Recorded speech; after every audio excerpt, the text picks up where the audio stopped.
Okay. Hello.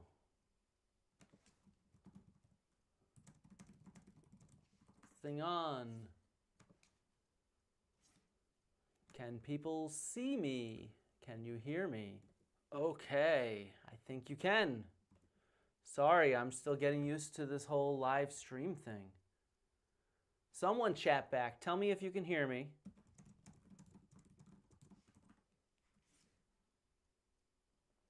Come on, I need some positive yes, no, yes, no. Hello, hello, hello.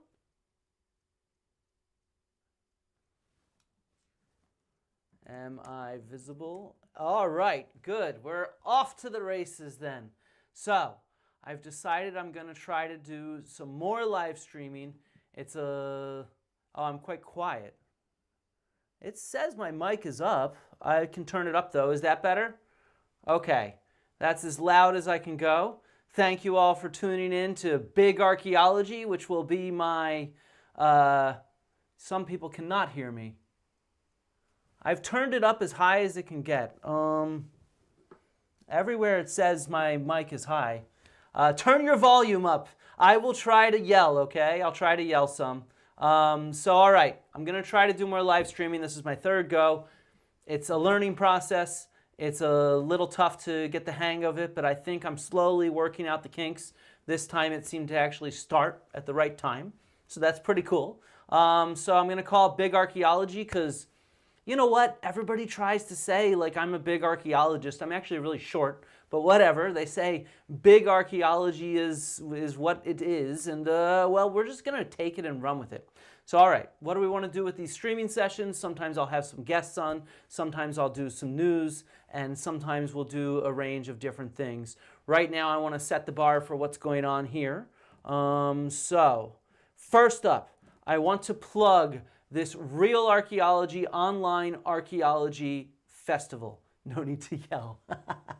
I'll try not to yell then. So we're going to have this huge Real Archaeology Online Archaeology Carnival or Festival, and it is going to be taking place from October 25th to 27th.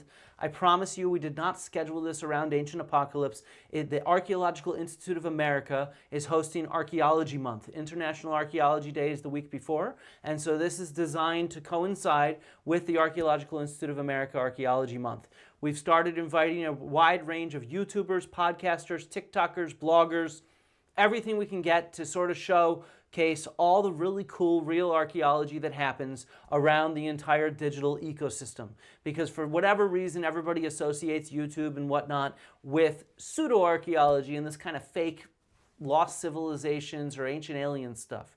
And there's so much really cool stuff being shared about real archaeology online. So we really want to highlight that. We want to bring together this ecosystem. So I'm going to plug it a few more times in this live stream for people that tune in later. Wow, my hair's a little wild. Cool. Oh, I wanted to wear my hat. That reminds me. So one second. This is my old hat. I've had this hat for 10 years, more than 10 years. I bought it in a flea market in Santiago, Chile. As you can see, it has been all over the world with me. It's been on so many archaeological sites. It's been in so many museums. And I've been looking for an update. And I finally got a new hat. So you guys are going to be some of the first people to see my new hat. One second, let me get it. One second. I know I've disappeared. I'm here.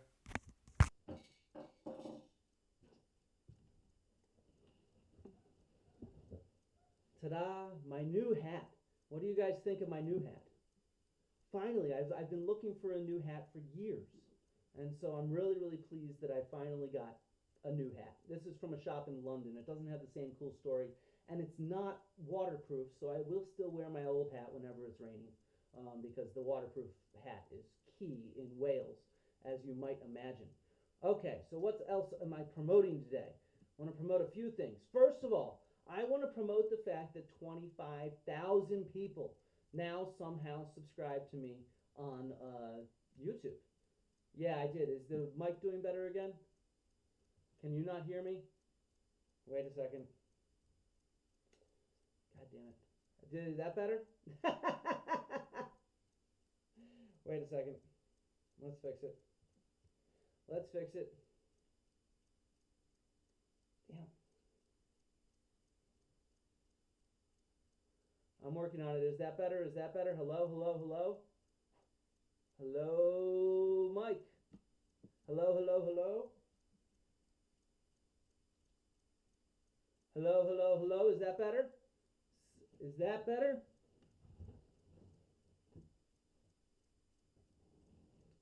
Hello, is that better? It's still low. Why is this low? 1 second, let me restart my mic.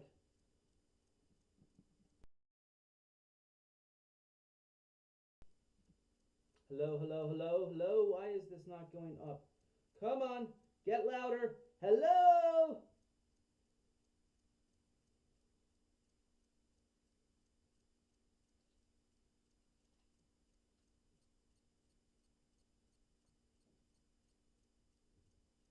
Hello? Is that better? God damn it, this mic is soft now.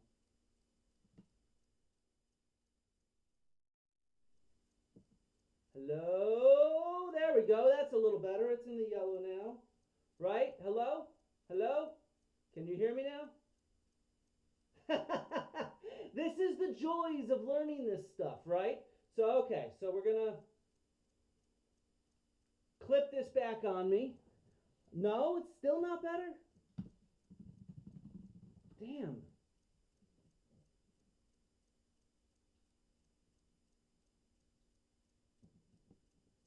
Hello, hello? That better? Fuck you all.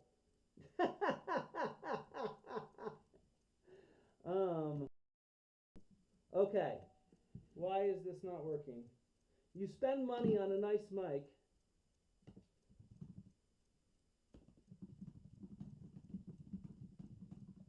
And this happens. Let's change.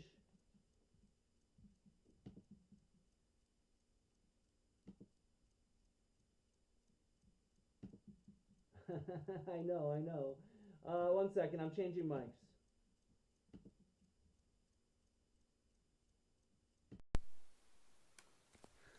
All right, can you hear me now? Is that better? You got that? I can do this. It's not as nice of a mic, but I'm not sure why the sound went down on my other mic. So it just is what it is. Yeah, no, I didn't change the input. I just changed it now. Okay, so this is better. All right, so we're going to stick with this for now. Oh, well, I prefer my new fancy mic, but this works. It's loud enough. Yeah, I tried restarting the mic. I don't know. We're going to do this. Okay, 25,000 people. Look, this is like an adventure for me. I usually teach in-person classes. Doing all this online stuff is a lot of fun, so I'm slowly getting gear and whatnot, and that's life. But now that we've crossed 25,000, I'm hoping it'll go a little faster, and then I can afford to get some better equipment because, like, my computer's really old, and, like, our cameras need updating. We need all kinds of stuff. But that's just life. That's how you start a YouTube channel, right? Yeah, no, I use the new mic when recording. I just don't feel like figuring it out right now. There aren't many buttons on it, and I tried restarting it. So yeah, so 25,000 people, never expected that. That is more people than lived in ancient Pompeii. When you think about the power of the internet, it's just mind-numbing as an archaeologist when you sort of look like I study ancient Athens, and it's like maximum 100,000 people not just lived inside the city walls, but in like a day's walk or something like that, maybe 200,000 tops. And it's like the internet now is just crazy. Yeah, we're working on that. So I am teaching at the same time, and so what I'm going to try to do is I'm going to try to have my live stream content revolve around what I'm teaching. Here, we can try the hat. And we can that way it's a little easier. Some of these live streams can be a little more relaxed. And so what I'm teaching is explanations and interpretations in archaeology. That's what we're starting with today, in a sense, is how can we actually like explain the artifacts we find? Is there a right way? Is there a wrong way? Are there different ways to go about it? Because, you know, there are better ways and worse ways to explain archaeological artifacts and finds. Next term, I'll be teaching zooarchaeology, so I'm definitely going to do a whole lot of zooarchaeology because that's definitely what I do. So we're going to get some in the lab type stuff. I have permission from my bosses and stuff to film on campus, and I'm hoping to interview some of my colleagues as well, do a little more in-person filming, not just some of this Zoom chats and whatnot. Obviously, Ancient Apocalypse Season 2 is coming out soon. I'm already thinking of some materials around that. I know that I'm hoping to collaborate a little bit with Milo Rossi and Mini Minuteman. We've talked about that when we were in person in Miami earlier this month. And I just recorded a pre-bunk video with Dr. John Hoops of Kansas. Can you not hear me now? I see somebody. Hello, can people hear me? Somebody said no sound. I'm going to assume people can hear me because my mic, it shows a bar moving across, right? So yeah, so we'll have some materials around this. I think it's important that, I think it's you, Hillbilly. Yeah, it's just you.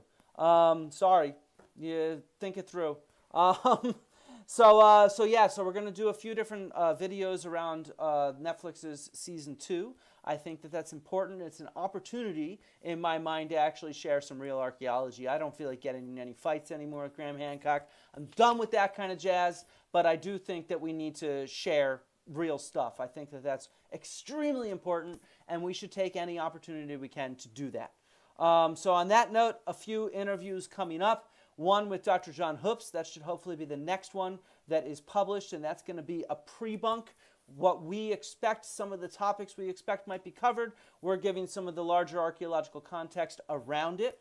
And then my initial response video will be with the archaeologist Curly Tlapoyawa. If you don't know the podcast Tales from Atlantis, I hope that everybody checks it out. I'm putting it in the chat.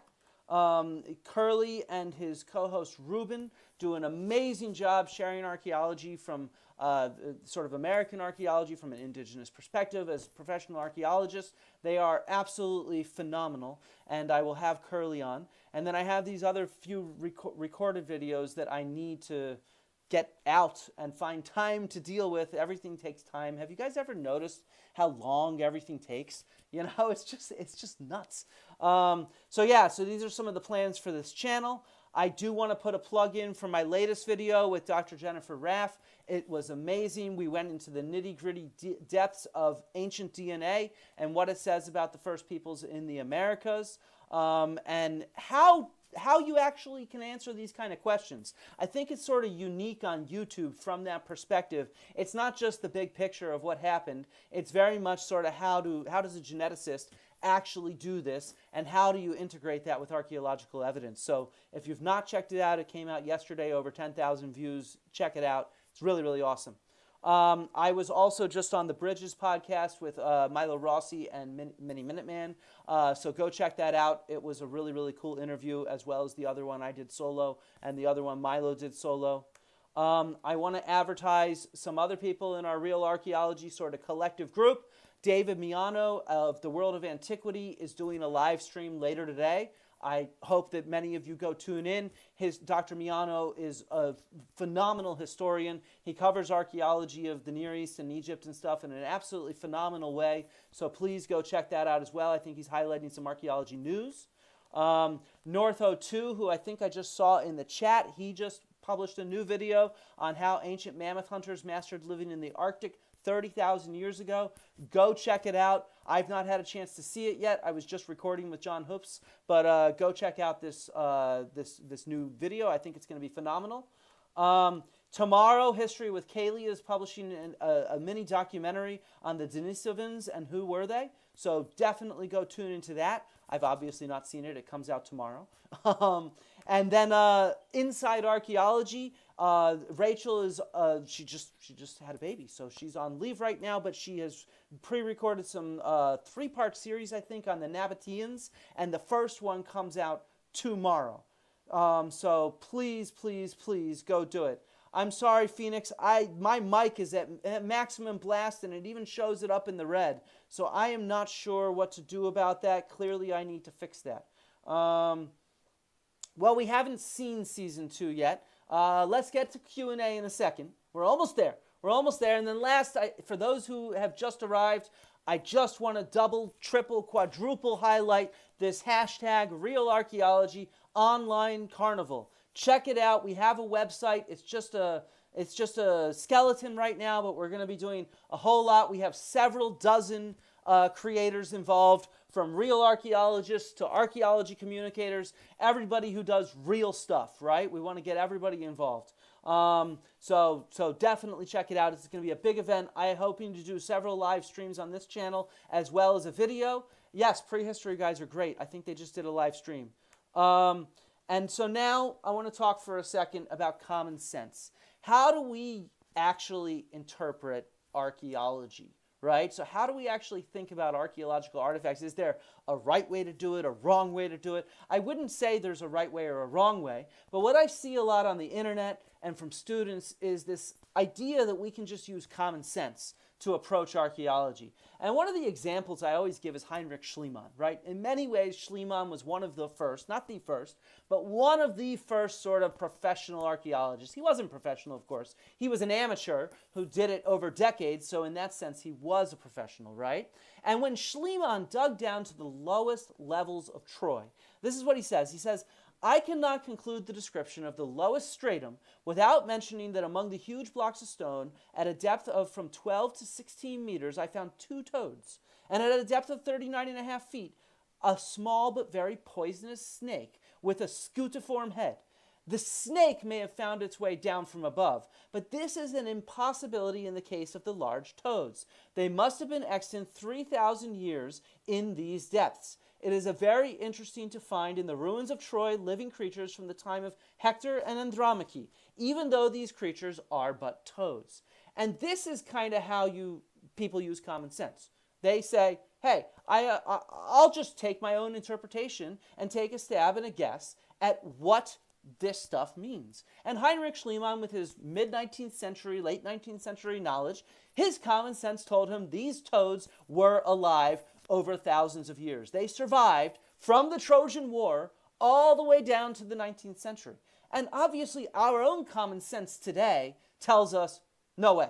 There's no way whatsoever that has happened. We know enough about toads. We know enough about archaeology. We know enough about biology and archaeology to say that, hey, we cannot just use this kind of common sense because everybody's common sense is different. So I'm going to pause for a second. I want to know from you all, okay, what kind of perspectives and biases do you bring when you look at archaeology on YouTube or TV or do your reading? What's your perspective? I'd like to see all of you tell me, what is your perspective? What's your bias? Try to do a little self-reflection right now. What kind of bias do you bring when you think about archaeology? I'm going to wait, just like I wait for my students. You know, sometimes silence is powerful because there's a lot of different perspectives and biases. We all bring them. It's impossible not to bring bias and perspective to your understanding of the past. And we are all biased by the lives we live and what we know. So come on, do some sharing. Come on, y'all. Share with me some biases and perspectives. Come on. Yeah, that is true. That is why standardized methods is important to normalize interpretations. But what else? What kind of perspectives do you bring? You guys are silent like you're my students or something. Come on, I'm not grading you. I'm not giving grades here.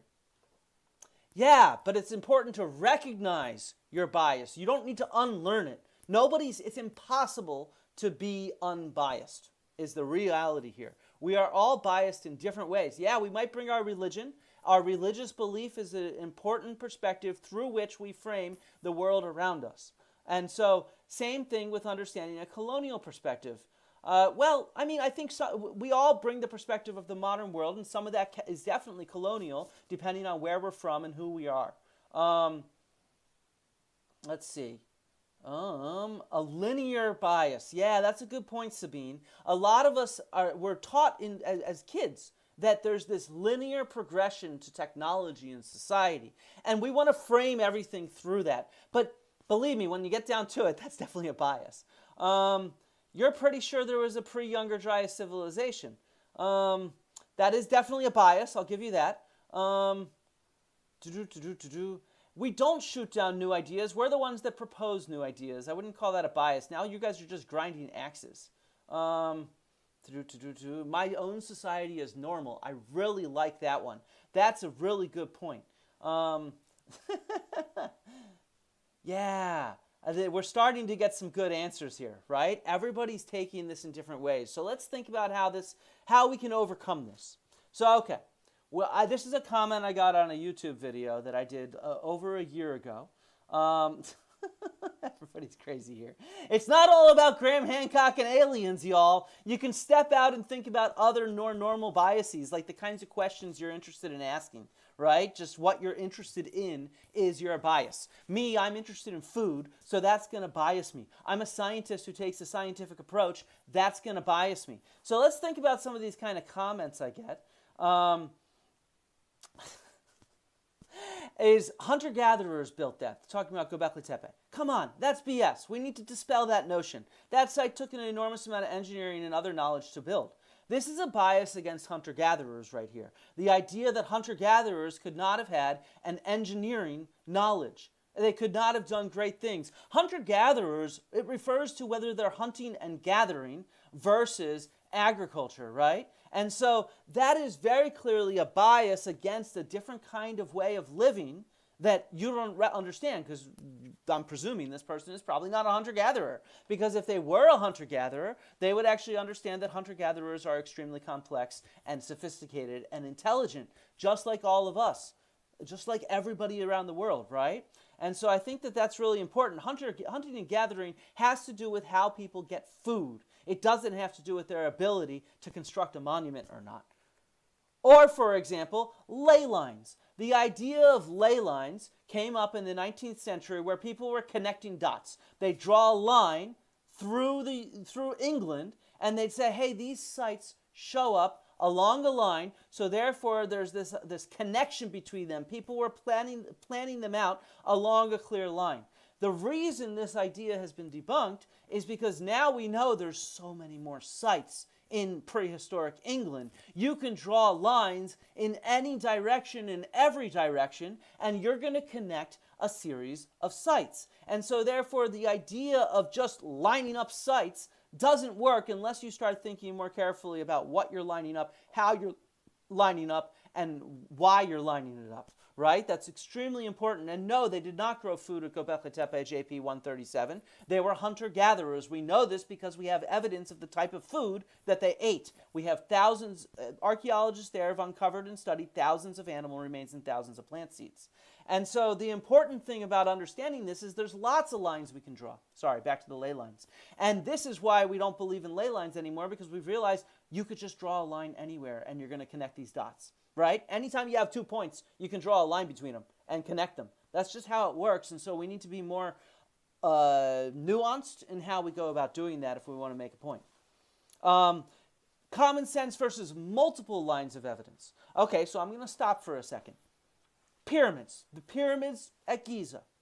What are the different ways we know how they are dated to the Old Kingdom? Come on, people. How do we know that the pyramids at Giza were dated to the Old Kingdom in Egypt? What are the different lines of evidence that we have? I think I can count 5 of them. Let's see how many my students here in the classroom, the online classroom, how many can you come up with? 5 different ways, maybe we can come up with more than 5, for how we know the Great Pyramid of Giza dates to Old Kingdom Egypt. So about, over 4,000 years ago, but not much more than 4,000 years ago. Yes, we do. Okay, we have written accounts. Perfect. Kurash the Great brings up one piece of evidence that's extremely important. We have the Egyptians that have written down when these pyramids date to, and they date them to the kings of the Old Kingdom. So that's one piece of evidence. Radiocarbon dating, second piece of evidence. Great, no opinionated, thank you.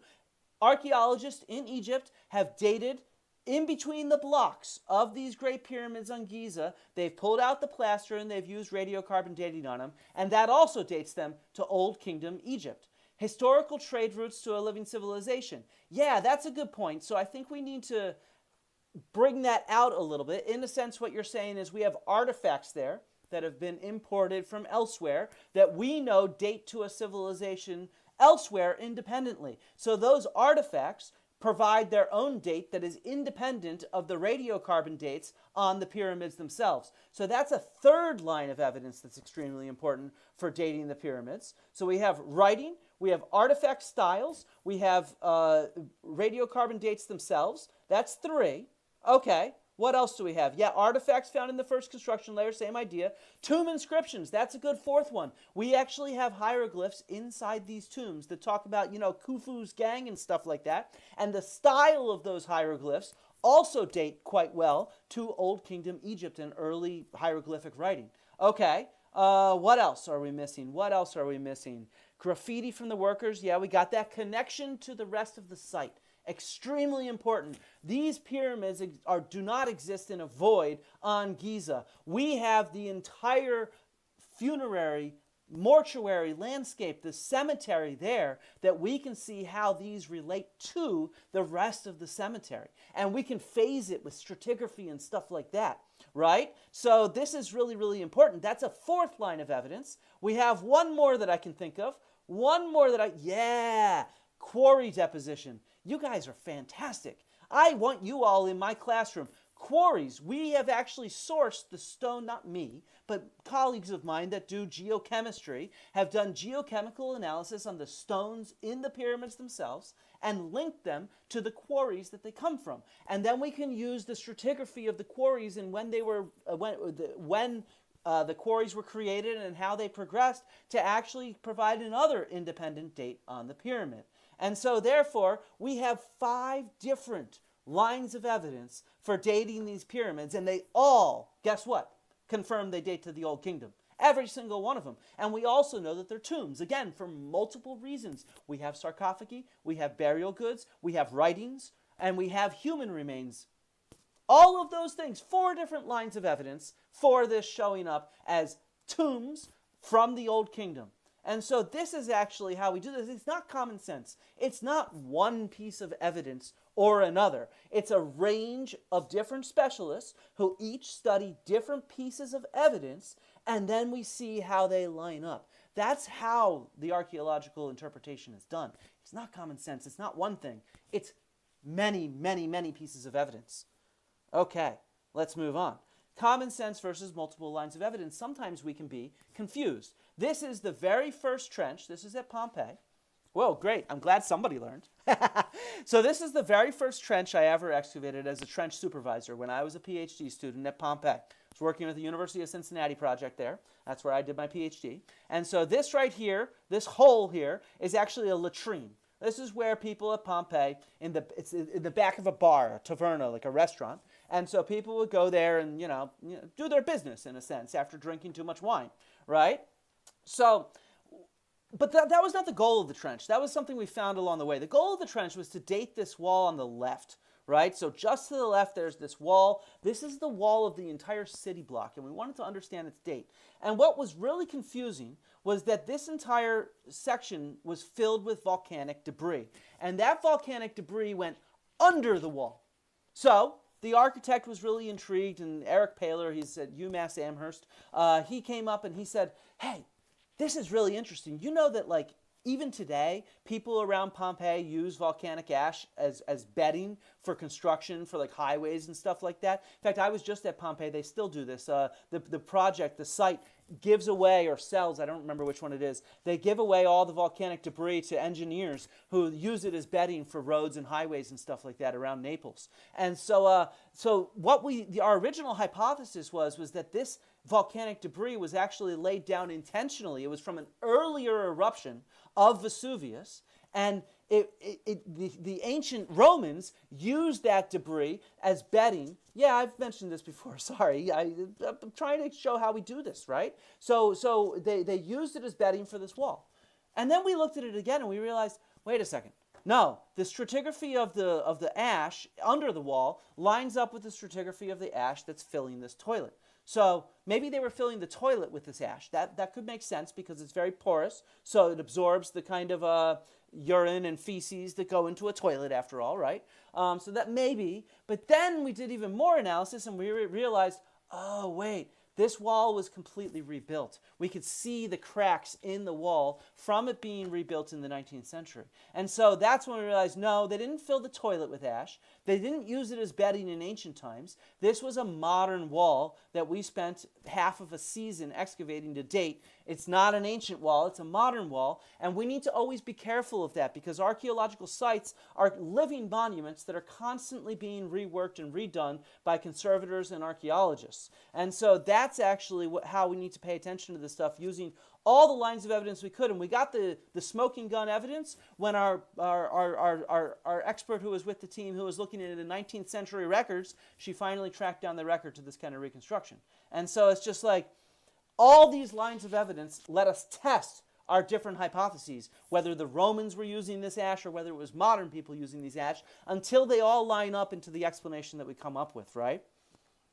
So somebody already mentioned this before. Another reason why we don't use common sense is because we need to use standardized methods and approaches. So when we excavate, the way we record, the way we describe stuff, and the way that we analyze materials in a lab or a museum afterwards needs to be extremely standardized. And so you really do need that kind of training to understand the reasons why I sample for isotopes in this particular way. Hint, I'm going to be changing how everybody in the world samples for these particular isotopes, carbon and oxygen, from tooth enamel, because we've all been doing it in a way that is problematic.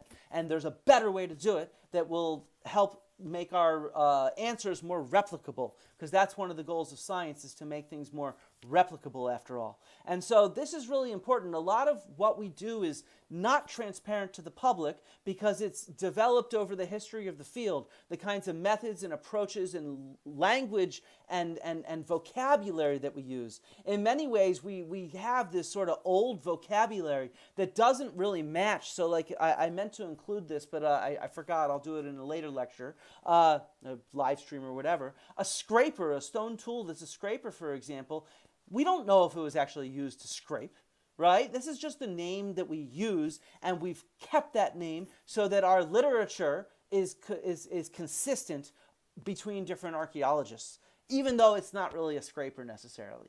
And so that's really important to recognize, that even the language we use has this kind of history to it that makes it hurts and makes it so we can't use common sense. We need to understand the history of this language and the history of these methods. And so my last point, the only vocabulary is lies. Oh my God. People are nuts. Are you kidding me?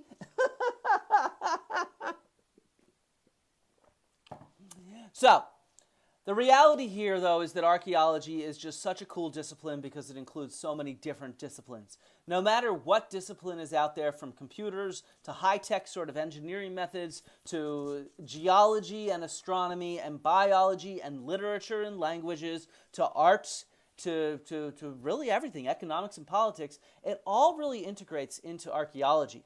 But the problem is you need to know the context, the history of the field, the methods, the language, and the vocabulary, and the rest of the evidence that's out there, the multiple lines of evidence with which we answer this kind of stuff, if you're going to be able to make archaeological inferences that are actually worth testing. And so this is where I think we get at the point of what is a pseudo-archaeologist after all. A pseudo-archaeologist is someone who tries to make archaeological inferences, conclusions, by just using common sense. And that's it. Not working within the discipline. They somehow think that their common sense, they have the arrogance and the conceit to believe that their common sense is worth more than a discipline that has been conducted for over 100 years with a wide range of specialists who are trained and have a history of their language and their methods and the way that they answer these questions, and with which we've tried to come up with ways where we have multiple lines of evidence to explain everything. Right? And so that's the conceit here. People think that they can do archaeology without knowing archaeology. And you say, oh, they don't claim to be an archaeologist. It doesn't matter.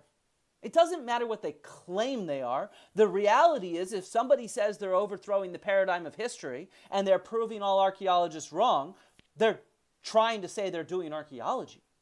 And that's just not true. They're not doing archaeology. They're doing none of the other things that I just explained as how to actually interpret the archaeological record, how to interpret archaeological evidence. And so that is what makes these people pseudo-archaeologists. We come across them on YouTube. We come across them on TikTok. We come across them on Netflix. We come across them on Amazon.com, right? And so it's people that actually think their common sense is somehow better than an entire discipline. And it's like, sorry, buddy. I don't know what else to say. You think you can use common sense? You can try. You ain't going to convince anyone, and that's why they've not convinced anyone. So that is the end of my little spiel. I want to promote Real Archaeology one last time. Real Archaeology is a group of archaeologists and archaeological enthusiasts on YouTube, on podcasts, on TikTok, and blogs. We're going to do a huge festival October 25th to 27th. It'll be advertised in a whole bunch of different ways. And so I really hope that everybody tunes in. We have many of the greatest YouTube channels, I think, that actually promote real archaeology involved. And so, yeah, I think we're on to questions. Who has some questions for me to answer? I am happy to answer questions for, I don't know, a little bit. People like my name. Yeah, I like my name too. It's kind of cool, right? It's recognizable. That's how I have 25K. It's due to my name, after all. I think I had a channel member ask me a question. Let me go find that. I'm pretty sure I did.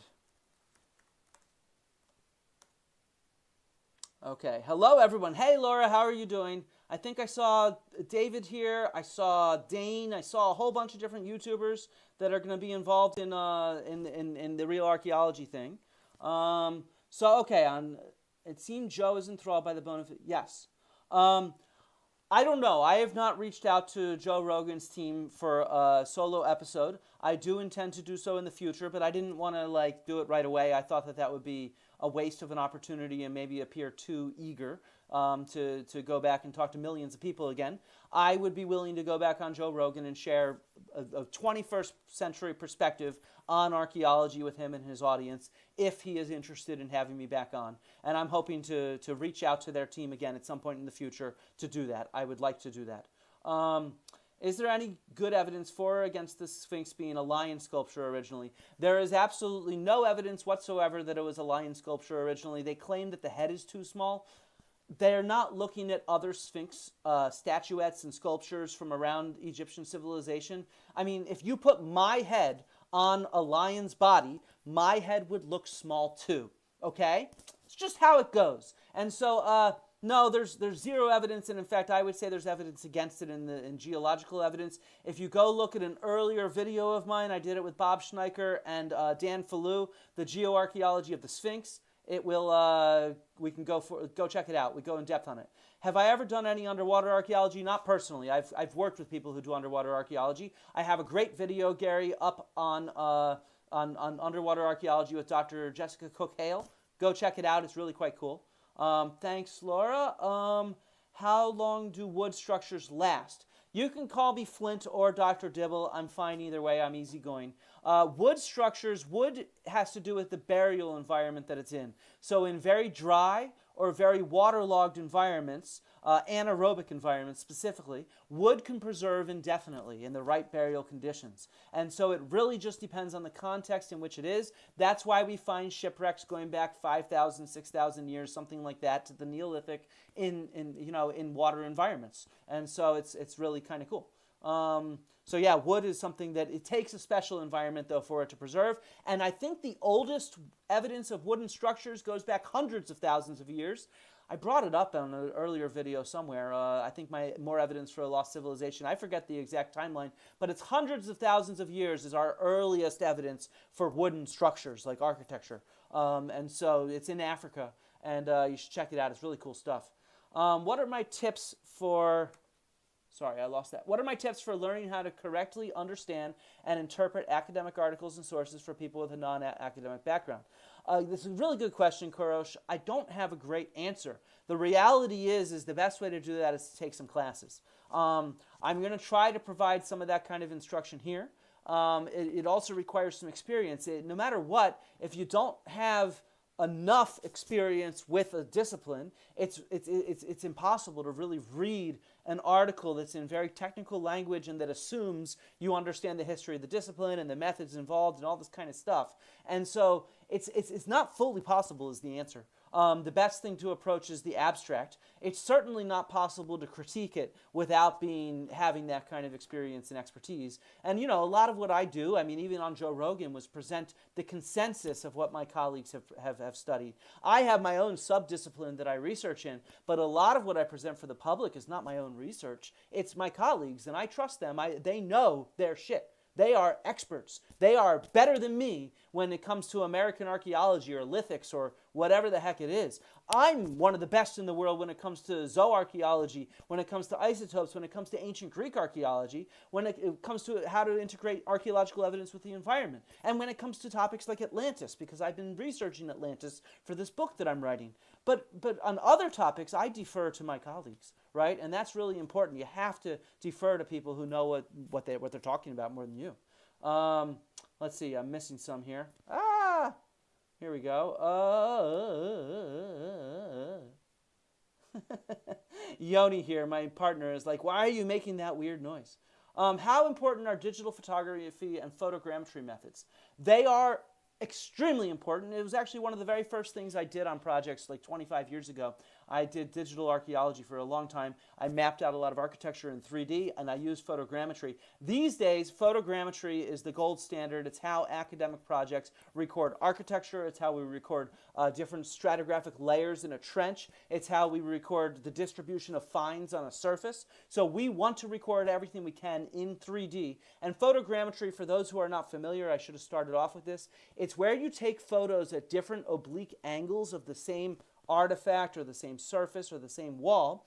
And using digital software, there's a range of different digital software that'll help you do it. What you can do is using those photographs at different angles, you can create a 3D model of what you've photographed. It's actually really cool. iPhones, like really expensive phones, can do this now. Actually, if you use it, or if you could do it with your water bottle or something like that. You could photograph around it and create a 3D model that you could then spin around. And so this is now standard academic practice in the field to be able to record things in 3D, because archaeology is destruction. As soon as you excavate something, it is no longer available to be excavated again. So we want to use the most cutting edge documentation methods possible so that other people can do it later. Reconstruction of archaeological sites, helpful or harmful? I'm going to do more on this later. So it's something I'll talk about in another live stream or a video at some point. It's very helpful for conservation, so to protect a monument for the future. If you have funds, if you don't have funds, you usually rebury architecture or material that you excavate. The reason why is this stuff has been preserved in a buried environment, so it's at a sort of state of homeostasis.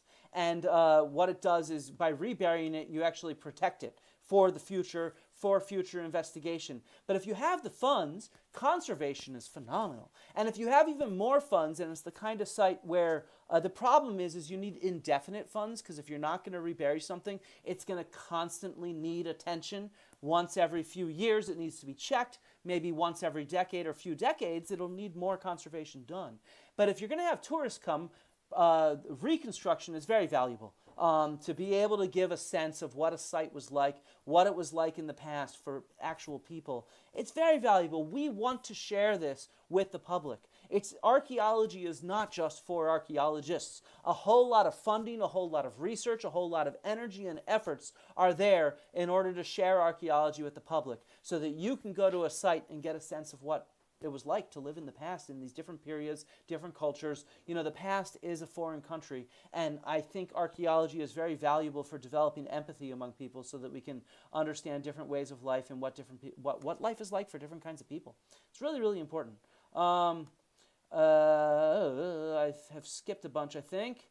A second debate with Hancock, no. He has decided to go down the route of insulting me and harassing me, using other people as proxies. I will not talk to that person again unless he issues an apology or something like that. I am not comfortable being harassed like this. I am a teacher. I am a scholar. I am not a wealthy celebrity, and I do not deserve to be harassed just because I went and sat down and talked with him. So, don't know what to say. I'm not talking to him. I'm not talking to any of the other people that have engaged in actual lies and slander and harassment of me. I'm done with those people. I have a video on that. It came out a few weeks ago.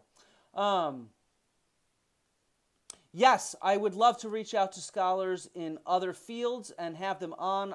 If you've noticed, I have a wider range of scholars on in different fields, and I will definitely continue to have people that are archaeology adjacent, as well as archaeologists, as well as people that are learning archaeology. I want to really host a diverse range of voices because archaeology is just so big, and this channel is here to kind of peel back the curtain on what we do, what archaeologists do, and our collaborations are extremely wide and diverse. So I want to make sure that that's always clear. A personal favorite book?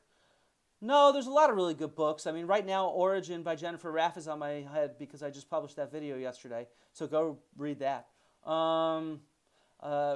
Let's see.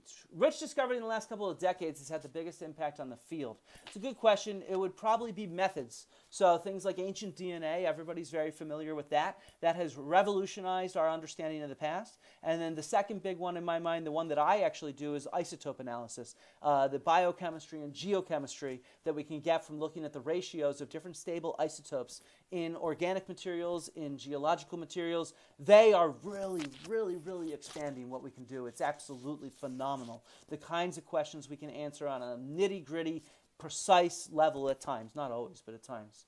Where else are we?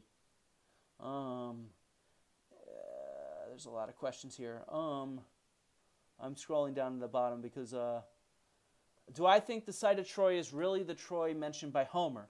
Yeah, I mean, look, the site of Troy is named by the Romans and the Greeks. Alexander, look, nobody really ever doubted that Troy never existed. This is like an idea that exists online. Like, hello, you know Alexander the Great visited there? We have this in the history books. Augustus Caesar, the first Roman emperor, visited there. There was a bishop of Troy from like the medieval period down till about 1300 AD. So like, nobody ever doubted Troy was a city. And yes, I mean, look, the Homeric myths are myths. They are not histories. So, but was he referring to, what were those stories referring to real places? Yes, they refer to a lot of real places. I've worked at some of them. I've excavated at Mycenae and Pylos. They're definitely referring to real places, and Troy is one of those real places. And Troy was occupied for thousands of years. It was only abandoned in the medieval period. Yes, of course, people at Göbekli Tepe are using photogrammetry. They are doing cutting-edge methods. I'm not going to talk about Tartaria right now because I roll. Let's see.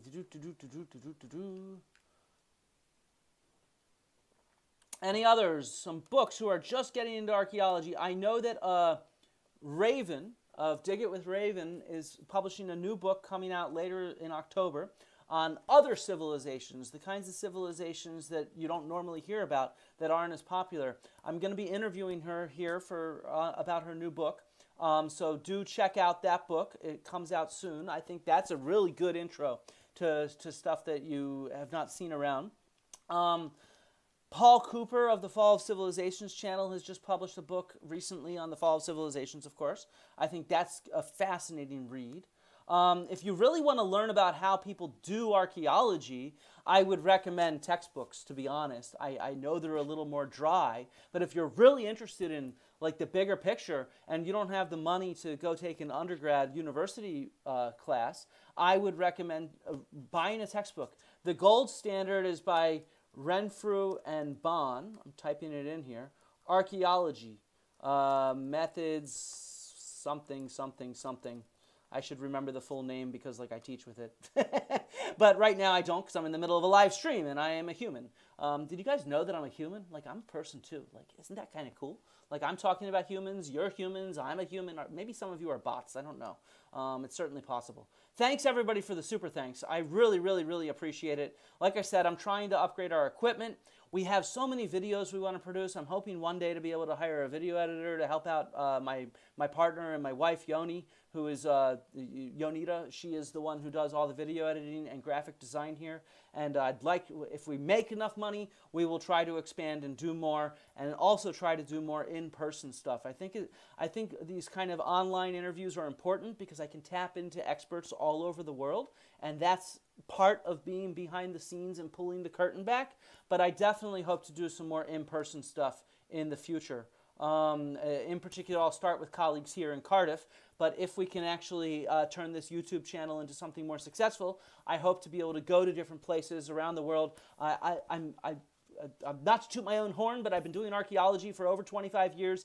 I know many, if not most, of the experts in this field. Many of them I count as my good friends, and I've worked in lots of different places, and I know many of them from conferences, and I know them very well from social media and different collaborations that I work on research-wise and public engagement-wise. And I'd really like to be able to do more to get out what archaeologists do, how we do it, and why it matters. Like, if one of the things that I find when looking at archaeology, even the good stuff on TV and the good stuff on YouTube, is what's lacking is the perspective from archaeologists. And I think that that's important, this kind of grounding in the theory and the history of our field. And so it's one of my major goals as being someone who speaks to the public, is to do what I can to get that out there. And I know lots of others of my colleagues are doing that. This is not any critique on them. This is like, hey, we all need to be doing this. And the problem is that there's no real structures there to help support us. The university doesn't pay me to go and do public engagement. Archaeology firms don't pay that kind of stuff. At the best, you have public engagement specialists that work at archaeological sites that are involved with tourists, or public engagement specialists that work at museums. But oftentimes, those aren't the people that do the actual research and the teaching.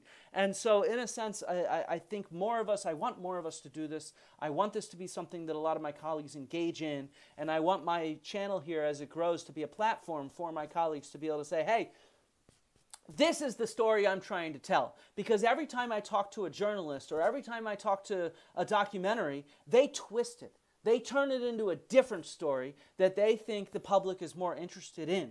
And sorry, I'm saying bullshit to that. My experience, I've been sharing archaeology with people, like everyday people, in person for about 20 years. I have gone to retirement homes, I've gone to museums, I've given tours of archaeological sites, I have taken students on tours and done all of this.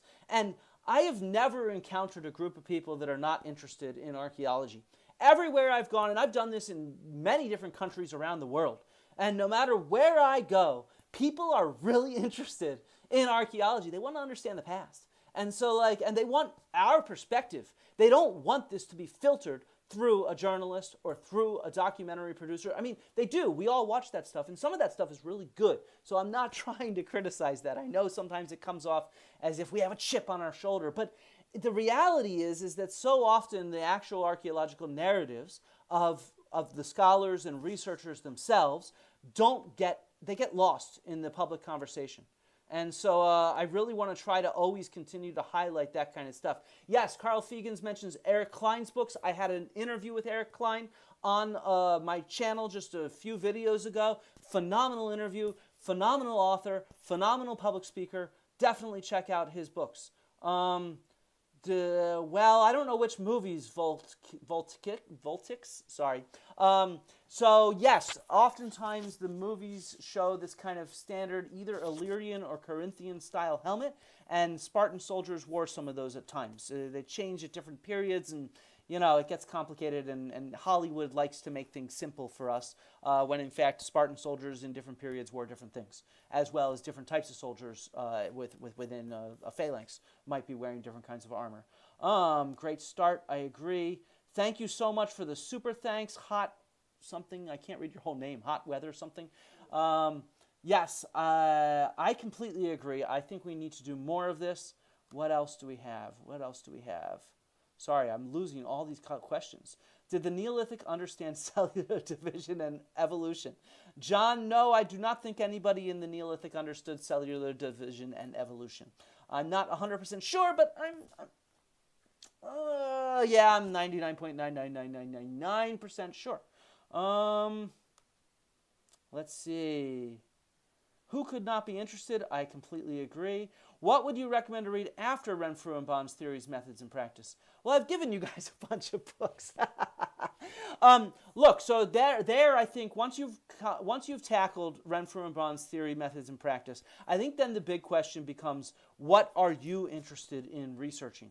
right? What are your interests? Are you interested in the Mediterranean? Are you interested in historical archaeology or prehistoric archaeology? Are you interested in the Americas? Are you interested in East Asia? Are you interested in the way in which archaeology manifests itself in today's world? All these questions are so idiosyncratic, which really makes it difficult to make these kind of recommendations. And but what I will be doing is I'm definitely highlighting a bunch of authors on this channel. As I've pointed out, I've already interviewed, and I plan on interviewing several more scholars who have books coming out, and all of them have my full-on recommendation. I would not have somebody on the channel unless I was really recommended their books. What's wrong? Did me and my father ever work together? Sorry, Yoni pointed out these questions. She's great. Yes, me and my dad worked together a whole lot, especially when I was younger. He is very, very missed. We were going to write an article together, actually. We finally had an idea for our first article, and we came up with it literally a week before he passed away. He passed away very suddenly. He was diagnosed with cancer, and he passed away less than a month later. But yes, I grew up on his projects. I grew up doing Paleolithic archaeology. I think I first excavated when I was like 6 or 7 years old. I used a total station, which is a fancy 3D laser that maps stuff in. I've been using that since I was like 13 or 14. I went on his projects actually up through my 20s and into my 30s. I was already doing my own stuff at that time, but whenever I was finished with a project in Greece and I could get to France for a few weeks to join his excavation, I would. And I learned a whole lot from my dad. I went into Greek archaeology and classical archaeology to escape his shadow, because he was a really good archaeologist, and he was a well-known archaeologist in the field. And so I wanted to go into classics so that my professors would not treat me differently because they had no idea who he was, right? If I went into Stone Age archaeology, everybody would know who he was, and maybe they'd treat me differently. But yeah, we worked together very closely. He's very missed. A lot of my approach to the field, my sarcasm and my blunt attitude comes from my dad as well. He was a blunt mother effer. I don't want, YouTube's weird with cursing, I found. So I'm going to try to cut it down. I usually curse a lot, but on live streams I can't edit it out. But yeah, so he was very blunt, he was very sarcastic, and he was really good with the public as well. He was on a documentary with Alan Alda once. This was one of his claims to fame. It's called The Earliest Human Child. I need to look that up. On a larger series called The Human Spark. And so I highly recommend everybody check it out. It was on Nova and PBS. Any real evidence for the giant Mount Rushmore-like face outside /near? I don't know what you're talking about. Probably not. What's the population of the Earth inevitable? I don't know what you're talking about. Sorry. What's my fondest memory with my dad doing archaeology? I don't know. We always argued. So I'm an argumentative piece of crap. He was an argumentative piece of crap. And he really, I think he liked sort of that I went into archaeology, but he also didn't. And so he always told this story to his colleagues and students that like me going into archaeology was like a knife in the back, right? And me choosing classical archaeology was like twisting that knife. So, we always had like a very spirited discussion about the different kinds of archaeology, because he did Stone Age stuff, Paleolithic, Neanderthals. I work on sites with like temples and inscriptions and art and sculptures and stuff. And so like it's a very different kind of archaeology, and it's one of the reasons actually. So if we're going to talk a little bit about my dad, I'm happy to go into it. One of the main reasons why I started looking into Graham Hancock and Atlantis actually had to do with my dad. Not because I don't think my dad probably even knew who Graham Hancock was. I don't really know. He's passed away, and I haven't had a chance to ask him. But I don't think he did, and I don't think he really cared that much. But in a sense, I have a weirdly diverse set of experiences in the field of archaeology. I'm familiar. I am a historical period archaeologist. I study Greek myths. I study Plato. I read Plato in the original Greek. I work in ancient Athens, so I can sort of fact check Plato's Athens that he describes in the war between Atlantis and Athens. We're going to have some videos on Atlantis, of course, coming up. And so, yes, we did grow up swearing around the dinner table. That's exactly how we grew up. And so, in a sense, I know that part. And then because of my experience with my dad, I know Ice Age archaeology and Stone Age archaeology, and I'm an environmental archaeologist and an archaeological scientist. And so doing my public engagement on Twitter in particular, I started doing outreach, like in 2018, actually just right before my dad passed. And he thought it was really cool. He's like, man, I had my first maybe 2,000 followers on Twitter, and some of them were journalists and politicians. And he's like, man, you're rocking this stuff just with a Twitter account. That's how you do it. And so, I start doing all this public engagement, and I start realizing just how popular this Atlantis lost civilization thing is. And so it sort of was like, how do you tackle that? It's such a weird topic. You take, for example, it's not just Graham Hancock, by the way. This lost civilization, lost technology, as you probably know, goes way beyond just Graham Hancock. Whoa, my good friend Hussein is here. Hey, Hussein.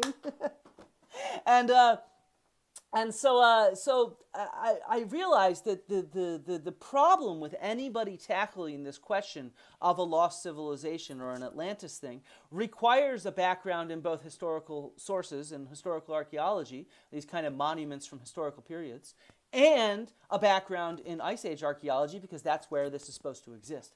And I'm not the only person in the world with that kind of background, but I'm one of a very few of archaeologists that has really in-depth experience with that.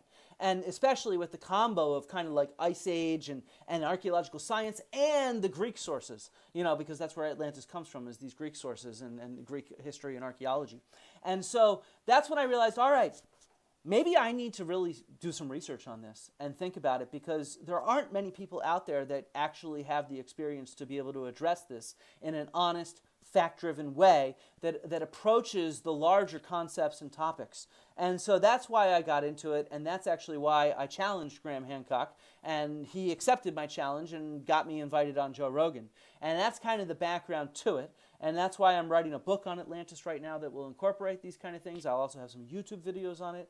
And so that's kind of my story into why, and it all really has to do with my dad in that sense. And so it's kind of cool in that sense. So what is an archaeological scientist? Let's move on beyond the personal stuff. Okay, so two questions here. Both by Brian, I think?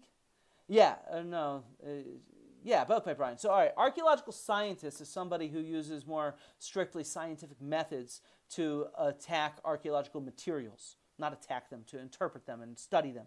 So it's applying a field of science, usually a hard science, something like geology or biology or chemistry or physics or astronomy, to archaeological materials, sites, residues, things like that. So that's what an archaeological scientist is. And it's a specific branch of archaeology. A lot of archaeologists might take a scientific approach in the sense that they're testing hypotheses, and that's certainly science. I'm not trying to say that those people are not scientists, but they're not using archaeological science. Archaeological science is to take a different branch of science, and like I said, usually hard sciences, and applying it to archaeological materials, and it requires a lot of specialized training. I have a lot of training in environmental archaeology, so in terms of anatomy, in terms of organic chemistry, in terms of all this kind of stuff, I have that kind of scientific background to be able to apply to the remains of animals from archaeological sites. And I could not do geoarchaeology, though since I'm an archaeological scientist, I collaborate with geoarchaeologists, and I've read a lot on it, and I teach it sometimes, so I'm familiar with it, of course. Historical archaeology, however, is not a redundant term. Historical archaeology refers to archaeology done during fully historical periods. So, you have a historical period in Greece, the medieval, the Roman, the classical period, where we have lots of literary sources and textual sources that tell us about the history of these people and what they're doing and their politics and their society. And then we have prehistoric archaeology, where we don't have those kind of written sources, or at least sometimes not in the same numbers. So you might have a little bit, like prehistoric archaeology includes Linear B, the Aegean Bronze Age in the Greek world. There are some historical sources, but not a ton, not enough for us to be able to put together the history of the Bronze Age Greek world. So that's still a prehistoric or a proto-historic period. So yeah, historical archaeology just refers to studying a historical culture, a culture that has rich amounts of writing, enough with which you have a whole history of it, And you have, obviously, the physical evidence, the material remains that you study from an archaeological perspective. So, yeah. Let's see. Did the blocking that happened way before there were humans there. I am not making up these terms, Brian, but whatever. Why do you assume? Yeah, there you go. Thanks. Defend me from these pieces of crap. It's Thank you, Hussein. Hussein teaches at college here in Athens. I hope to have him on this channel a whole lot in the future because he's one of my oldest and dearest friends in the field of archaeology. We have been working together since 2007. And we've worked on a lot of different projects together. In fact, I just zoomed into his classroom and taught his students. And I want to have him on here because we have a fun time chatting and making fun of each other about archaeology. So do I think that the Greeks thought their myths were historically accurate? I can tell you for a fact that many Greeks did not think their myths were historically accurate. We know this because Thucydides, the historian, and Herodotus, the historian, and Plato, the philosopher, tell us about all the problems they have with some of these myths. And they try to correct them sometimes, or they say, we have to just forget about them and think about other more reliable sources of evidence for our past. So I can tell you for a fact that many ancient Greeks did not think of their myths as historical. That said, certainly many ancient Greeks did think that some of their historical myths had some sort of believability or relevance to what they're doing, their religious rituals, the way they frame their political structures, the way they frame even their families as being wealthy elites, right? And so there's this dichotomy, and the way that the Greeks saw their myths is a very nuanced thing that we actually have a good amount of evidence to understand. So I recommend reading some stuff on that. There's all kinds of works on ancient mythology. A good place to go online is the blog Sententiae Antiquae, run by Joel Christensen of Brandeis. He has a great blog on with a whole bunch of topics on myth. I will be having on the channel recording later this next month Maya Lee Chin. She is a classicist and a Latinist. She has a new book out on ancient Latin and why it matters today that goes into mythology and stuff like that. I haven't read it yet. I'm going to be reading it soon because I'll be talking to her soon over Zoom for an interview. So that's another good book on reading on that kind of stuff. We do not need to excavate 100%. I fully agree. We actually have very strictly, we talked about the history of archaeology early on in this live stream and the importance of understanding that and the methods and how we interpret stuff. One of the big questions, and this is actually probably my next live stream in about a week, will be on the topic of sampling. How do we infer and interpret samples, fragments from the past, a part of the archaeological record? And so that's what my next live stream will be on, probably sometime in the next week to 10 days. It's also something, coincidentally, I'm teaching on. So I'm going to, do some little bit of from column A, from column B, kill two birds with one stone, because, I try to be clever sometimes. I like to try to be clever and save some time. I sometimes create more work. Let's see, next big archaeology. Yeah, hopefully the next big advance in archaeology techniques. That's a tough one. I don't know. A lot of that depends on how things go, right? It depends on consensus. Consensus is this vague thing, but we can't really tell what's going to be the great new technique until we see what happens. A big one that's starting to happen right now is ancient DNA in sediments. I really like ancient DNA in tooth plaque. So the plaque that the dentists clean off your teeth. Obviously, they didn't have great dental care in the past, and you can do this with animals too. You can look at the DNA in that plaque and understand disease, and that's something that I think is really, really going to revolutionize our picture of the past. It's starting to already. People like Johann Kraus, I know him. I want to have him on the channel at some point. I need time. I need money to get video editing. I want to do so much. Give me some super chats. Give me some super chats. Let's see. Sign up to become a channel member. Let's see, where are we? When I was mentioning historical and prehistorical, I missed category A. Yeah, that's pseudo-archaeology is what I call it. Man, my green screen effect has gotten worse. See, I need a lot of cool stuff. I hope a lot of you are here from Bridges. That was a really great time. I think we're like a little over an hour in. So the questions seem to be dying lower. I would say where to find me next. I've already told you I hope to do some more live streams coming up. My next video will hopefully be the interview I just recorded with Dr. John Hoops of Kansas, and it's a pre-bunking Ancient Apocalypse Season 2. And I will be on the Danny Jones podcast. That should come out sometime in the next few weeks. I recorded that a few weeks ago, and we talked about all sorts of cool topics from Atlantis to the pyramids. And I also did a recording for David Ian Howe's podcast, the David Ian Howe Show, here on YouTube and other podcast type stuff. That should come out in a few weeks. And I've given some interviews for IFL Science and New Scientist, and I expect there'll be more coming out that are really interesting. So I'm going to be all over. This is going to be a really busy month.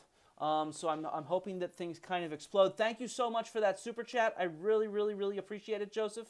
And so, yeah, I think that we have a lot of fun stuff coming up. And I hope that this channel keeps growing and enables us to kind of really pull back that curtain on archaeology in a casual, blunt, fun, interesting, and real way. Like, real way. That's really the goal here. I do not have merch yet, but we're looking for that. I think that we're going to be putting that together sometime probably in November or December. We have some ideas already brewing for some really cool merch. So that will come hopefully by 2025. We'll have a store with some fun little trinkets, and I have some fun catchphrases, and I got some good ideas. I think you're going to buy this merch, unlike other merch, right? So yeah, how do I know? Okay, that's a good question. How do I know what's going to be on the next Ancient Apocalypse Season 2? Really good question. Answer is I don't. I haven't seen it. But we know that it's on the topic of the Americas. So what John and I talked about was not what we think Graham Hancock is going to say. Instead, we presented the larger picture behind the curtain of archaeologists. Thank you so much, Jay Swoo. I really appreciate it. Of the archaeology of the Americas, hopefully filling in the gaps of things that we expect Graham Hancock on sites that we think he will go to. We don't know where he's going to go, right? But we have some ideas because it's based off of a book that he's already published, right? It's called America Before. I wouldn't necessarily recommend reading it unless you're a Graham Hancock fan. But if you are, you probably already know about it. So we have a sense of what Graham Hancock says because he's written blogs and books, and he's given tons of interviews. So there's actually a pretty good sense of what Graham Hancock talks about, right? He's not, let's see, are there any questions missing in the super chats? I need to learn how to do this all better. This is like all new to me, all this cool stuff. You guys are like awesome, like seriously. I really, really, really appreciate all the positive feedback. Like I don't know how many of you know, but I had just a really miserable last year. I was on chemotherapy for nearly a year and all this kind of stuff. So it's really exciting to kind of have people interested in what I'm saying, I suppose. So I really, really appreciate it. I mean, generally my students like what I have to say, but they're also forced to like what I have to say. So it's not kind of like the same thing, like a student saying they love the class. I believe them, without a doubt, but they usually had to take the class, and what they're saying is, I liked your class maybe better than my more boring professor. And so it's like, okay, cool, I love you too, you were a great student. All my students actually are fantastic. If any of them are here, I've never had a student that I dislike. But at the same time, getting it from normal people like you guys who are just tuning in for the love of hearing me talk about my love, which is archaeology, is really cool. So I think on this note, I will say thank you all so much for tuning in. I've been talking a lot. I hope to get some of my friends and colleagues on here so that I don't have to do all the talking sometimes. And get that kind of stuff together so that we can have different perspectives as well. So much of archaeology is about what I've mentioned, different perspectives, different biases, different experiences. And if we really want to pull back the curtain on archaeology in the 21st century, it can't just be me talking. We need so many more people speaking up, and they all want to, and many of them already are. So check out, that's the last thing, Real Archaeology. Tune in, www.real-archaeology.com. Check it out. We're going to have a huge festival. It's just going to break the internet. Peace out. Love and archaeology to all of you.